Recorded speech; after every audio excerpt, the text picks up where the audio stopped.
Israeli হামলায় গাজায় আরও অর্ধশতাধিক ফিলিস্তিনি নিহত হয়েছে। গেল ১৯ মাসের তাণ্ডবে ৫৪,৪০০-তে উন্নীত হয়েছে প্রাণহানি। এদিকে অপারেশন স্পাইডার ওয়েব নামে অভিযান চালিয়ে রাশিয়ায় ৪০টি বোমারু বিমান ধ্বংসের দাবি করেছে কিয়েভ। ওদিকে টানা বৃষ্টি, বন্যা ও ভূমিধসে লণ্ডভণ্ড ভারতের বিভিন্ন রাজ্য। সিকিমে তিস্তা নদীর স্রোতে ভেসে গেছে নির্মাণাধীন সেতু। এতে ওই অঞ্চলে আটকা পড়েছেন প্রায় ১৩০০ পর্যটক। ইশতিয়াক হোসেনের ডেস্ক রিপোর্ট। ফিলিস্তিনিদের হত্যা করতে মৃত্যুফাঁদ তৈরি করেছে ইসরায়েলি সেনারা। এরই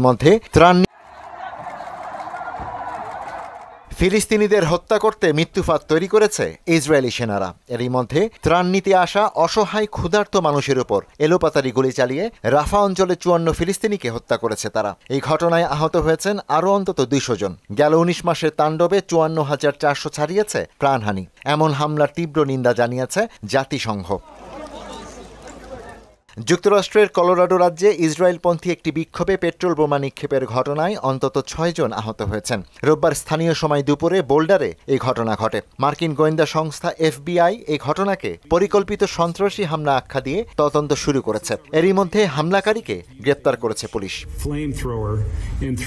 তেল আবিবের বেন গুরিয়ন আন্তর্জাতিক বিমানবন্দর লক্ষ্য করে ক্ষেপণাস্ত্র হামলা চালিয়েছে ইয়েমেনের ইরান সমর্থিত সশস্ত্র গোষ্ঠী হুতি। তবে হামলাটি প্রতিহত করা হয়েছে বলে দাবি করেছে ইসরায়েল।